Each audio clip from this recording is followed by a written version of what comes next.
Praise the Lord. Greetings to you all in the name of our Lord and Savior Jesus Christ. Today's Bible verse, Paul's letter to the Ephesians, chapter 3, verse 20. To him who by means of his power working in us is able to do so much more than we can ever ask for or even think of. ಪೌಲನು ಎಫೆಸದವರಿಗೆ ಬರೆದ ಪತ್ರಿಕೆ 3ನೇ ಅಧ್ಯಾಯ 20ನೇ ವಚನ. ನಮ್ಮಲ್ಲಿ ಕಾರ್ಯ ಸಾಧಿಸುವ ತನ್ನ ಶಕ್ತಿಯ ಪ್ರಕಾರ ನಾವು ಬೇಡುವುದಕ್ಕಿಂತಲೂ ಯೋಚಿಸುವುದಕ್ಕಿಂತಲೂ ಅತ್ಯಧಿಕವಾದದನ್ನು ಮಾಡಲು ಶಕ್ತನಾದ ದೇವರಿಗೆ ಸ್ತೋತ್ರ.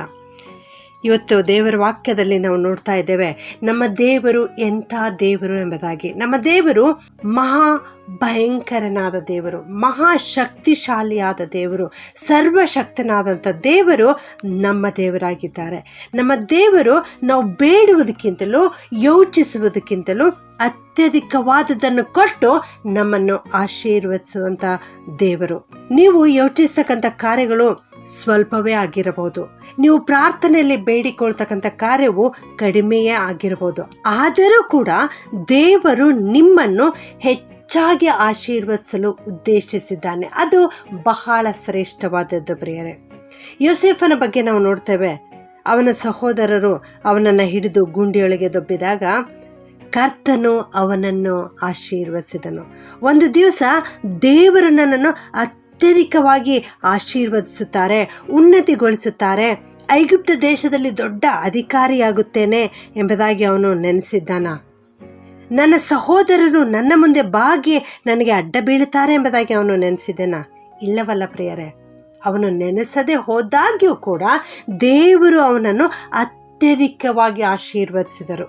ಅವನು ಬೇಡುವುದಕ್ಕಿಂತಲೂ ಯೋಚಿಸುವುದಕ್ಕಿಂತಲೂ ಅತ್ಯಧಿಕವಾಗಿ ಅವನನ್ನು ಆಶೀರ್ವದಿಸಿದ್ದರು. ಆದ್ದರಿಂದಲೇ ಯೋಸೇಫನನ್ನು ಅಷ್ಟಾಗಿ ಆಶೀರ್ವದಿಸಿ ಐಗುಪ್ತ ದೇಶದ ಮೇಲೆ ದೊಡ್ಡ ಅಧಿಕಾರಿಯನ್ನಾಗಿ, ಪ್ರಧಾನಮಂತ್ರಿಯನ್ನಾಗಿ ನೇಮಿಸಿದರು ಪ್ರಿಯರೇ. ದಾನಿಯೇಲನ ಬಗ್ಗೆ ನಾವು ನೋಡ್ತೇವೆ. ಅವನನ್ನು ಬಾಬೆಲ್ ದೇಶಕ್ಕೆ ಸೆರೆಯಾಗಿ ಹಿಡಿದುಕೊಂಡು ಹೋಗಿದ್ದರು. ಅವನು ಆ ದೇಶದಲ್ಲಿ ನಾನು ಪ್ರಧಾನ ಅಧಿಪತಿಯಾಗಿ ಉನ್ನತಿಗೊಳ್ಳುತ್ತೇನೆ ಎಂಬುದಾಗಿ ನೆನೆಸಿಕೊಂಡಿದ್ದಾನ. ಇಲ್ಲವಲ್ಲ ಪ್ರಿಯರೇ. ಆದರೂ ಕೂಡ ದೇವರು ಅವನನ್ನು ಯಾರೂ ಮುಟ್ಟಲಾರದಂತಹ ಎತ್ತರವಾದ ಹುದ್ದೆಯಲ್ಲಿ ಇಟ್ಟು, ಉನ್ನತವಾದ ಹುದ್ದೆಯಲ್ಲಿಟ್ಟು ಅವನನ್ನು ಆಶೀರ್ವದಿಸಿದರು. ಎಲ್ಲರಿಗೂ ಇದು ಆಶ್ಚರ್ಯವನ್ನು ತಂದುಕೊಟ್ಟಿತ್ತು. ಹೌದು ನನ್ನ ಪ್ರಿಯ ದೇವಚಂದ್ರೇ, ದೇವರು ಅಂದು ಯೋಸೇಫನನ್ನು, ದಾನಿಯೇಲನನ್ನು ಆಶೀರ್ವದಿಸಿದ ಹಾಗೆ ಇಂದು ನಿನ್ನನ್ನೂ ಕೂಡ ಆಶೀರ್ವದಿಸಲಿಕ್ಕೆ ಶಕ್ತನಾಗಿದ್ದಾನೆ. ಈ ದೇವರಿಗೆ ನಾವು ಸ್ತೋತ್ರವನ್ನು ಸಲ್ಲಿಸೋಣ. ನನ್ನ ಪ್ರಿಯ ದೇವಚಂದ್ರೇ, ನಿಮ್ಮಲ್ಲಿ ಸ್ವಲ್ಪ ಬಲ ಇದ್ದಿರಬಹುದು, ನಿಮ್ಮಲ್ಲಿ ಸ್ವಲ್ಪ ಜ್ಞಾನ ಇದ್ದಿರಬಹುದು. ಆದರೂ ಕೂಡ ನೀವು ಕರ್ತನಿಗಾಗಿ ನಾನು ನಿಲ್ಲುವೆನು, ಕರ್ತನಿಗಾಗಿ ಕಾರ್ಯಗಳನ್ನು ಮಾಡುವೆನು ಎಂಬುದಾಗಿ ಇವತ್ತು ತೀರ್ಮಾನ ಮಾಡುವುದಾದರೆ ಕರ್ತನು ಖಂಡಿತವಾಗಿಯೂ ನೀವು ಬೇಡುವುದಕ್ಕಿಂತಲೂ ಯೋಚಿಸುವುದಕ್ಕಿಂತಲೂ ಅತ್ಯಧಿಕವಾಗಿ ನಿಮ್ಮನ್ನು ಕೊಟ್ಟು ನಿಮ್ಮನ್ನು ಉನ್ನತಿಗೊಳಿಸಿ ಆಶೀರ್ವದಿಸುತ್ತಾನೆ.